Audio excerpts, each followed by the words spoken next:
Salut tout le monde, c'est Erwan Le Havre. On se retrouve pour la vidéo après match de cette rencontre entre Le Havre et Montpellier. Donc avec cette défaite des Ciel et Marines, une nouvelle défaite, 2 buts à 0 pour un match qui comptait pour la 27e journée de Ligue 1 Uber Eats. Le débrief, c'est parti.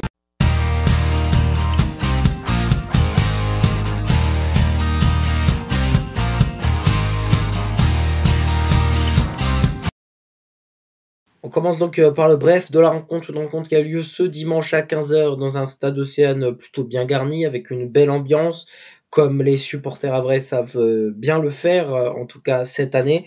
Ils nous régalent en tribune et c'est l'essentiel. Sur le terrain, ça a été bien moins beau, le HAC qui restait sur une défaite catastrophique contre Clermont. À domicile, le HAC restait sur une victoire face à Toulouse, et c'est vrai que le HAC à domicile, ça marchait plutôt bien, en tout cas cette saison. Malheureusement, le HAC n'aura pas réussi à triompher, puisque vous connaissez évidemment le résultat de ce match.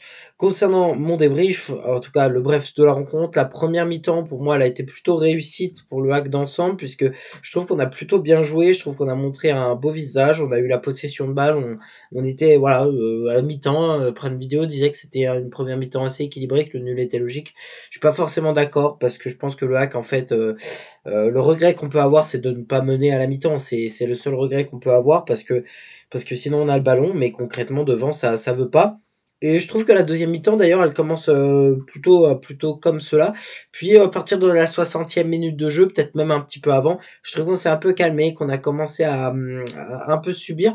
C'est vrai qu'on a quand même mis beaucoup d'impact physique dès le début du match. On s'est épuisé, et c'est vrai que Jordan Ferry l'avait dit à la fin du match, hein, on le savait que le HAC ne pourrait pas tenir physiquement sur ce rythme-là tout le match, et donc ils en ont profité au moment où le HAC commençait à avoir un peu de fatigue, puisque Jordan Ferry d'ailleurs ouvre le score à la 72e minute de jeu sur une erreur de placement défensive, et le HAC encaisse un but.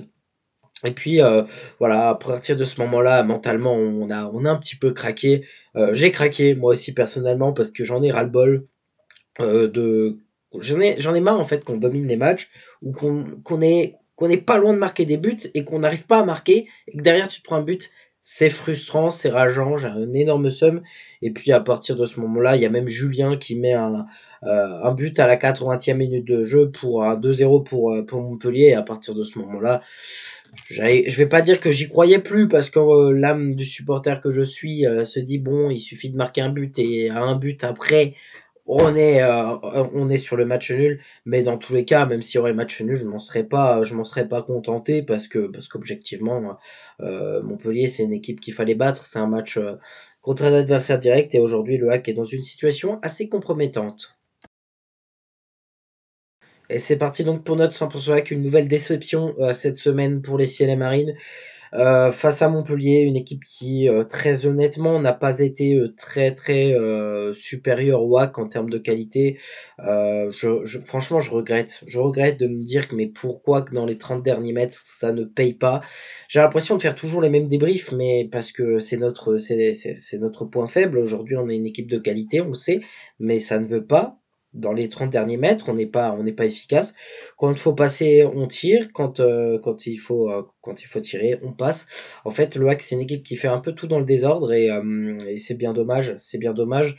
Je trouve que des fois, on arrive à rentrer très bien dans la surface, et on s'embrouille un peu, et on n'arrive jamais à aller dans le concret. Et une fois qu'on a une occasion qui s'annonce intéressante, on la manque pour pas grand-chose. Et Emmanuel Sabi a fait un excellent match d'ensemble. C'est pour moi, je pense, en réfléchissant, probablement le meilleur Ciel Marine qui était sur la pelouse dimanche.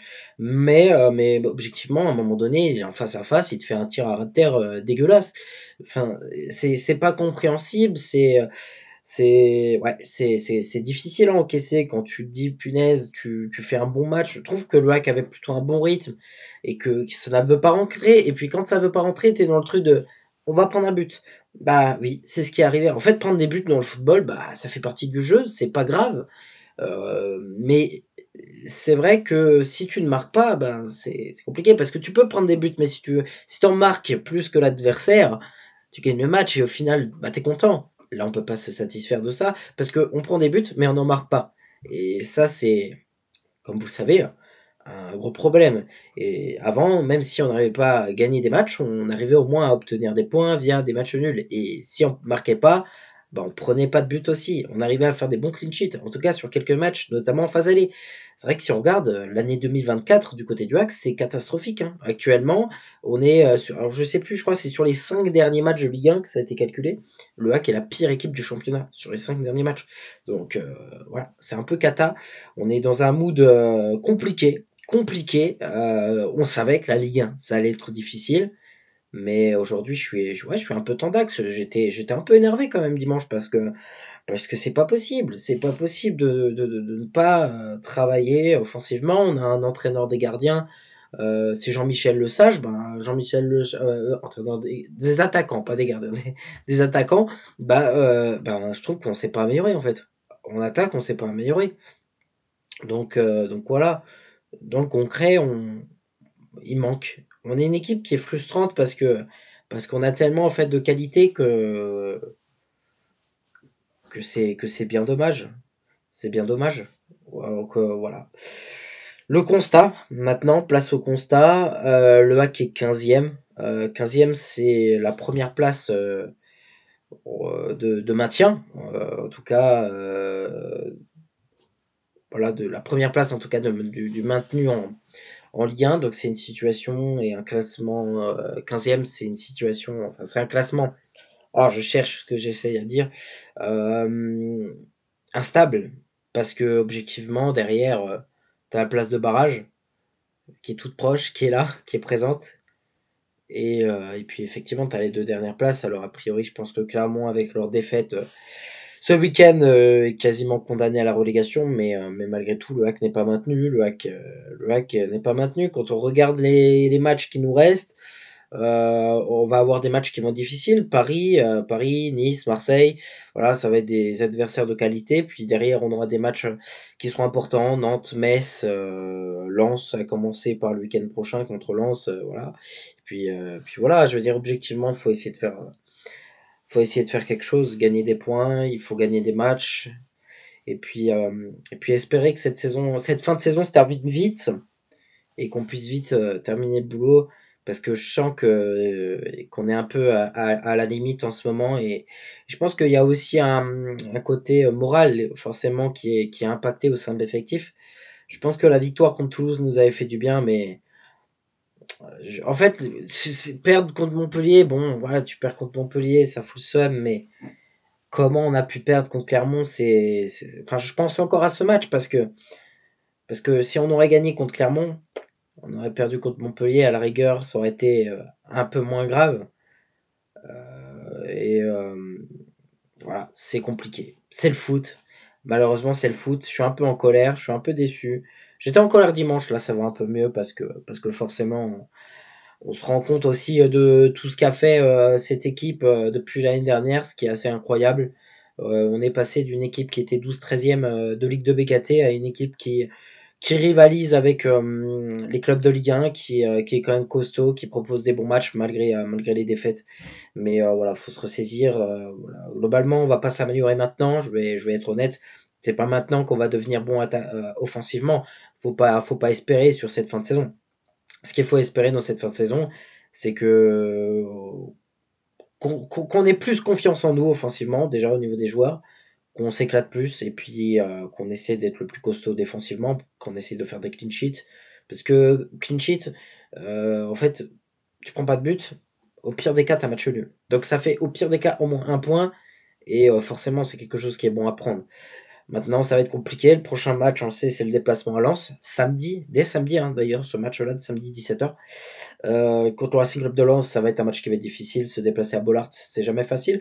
Mais c'est vrai que dernièrement, Lens, c'est une équipe qui a plutôt réussi au WAC ces dernières années. Donc à voir ce que ça va donner. En tout cas, c'est un match qui va être important. Il y aura beaucoup de supporters du WAC qui feront le déplacement, c'est certain. Il y aura une belle ambiance, comme d'habitude d'ailleurs. Comme d'habitude à Bollaert. Donc voilà. Je vais pas forcément m'attarder. Je pense avoir fait globalement le tour. Et voilà, c'est tout pour cette vidéo après match. Merci à toutes et à tous de l'avoir suivi. On se retrouve donc samedi pour la vidéo avant match de la 28e journée de Ligue 1 Uber Eats avec la rencontre entre Lens et Le Havre, une rencontre capitale dans notre fin de saison. Est-ce que le HAC arrivera à faire tomber les 100 et or et se relancer dans la lutte pour le maintien, ou est-ce que le HAC sombrera une nouvelle fois? Est-ce que le HAC se retrouvera en situation compromettante? Est-ce que le HAC sera barragiste à la fin de cette 28e journée? La réponse, ce sera ce week-end qui va arriver très vite. D'ici là, je vous souhaite à toutes et à tous une bonne semaine. Enfin, il reste moins d'une semaine, mais les quelques bons jours, en tout cas, jusqu'à qu'on se retrouve. Voilà, je m'embrouille un petit peu. Bref, salut, bye bye.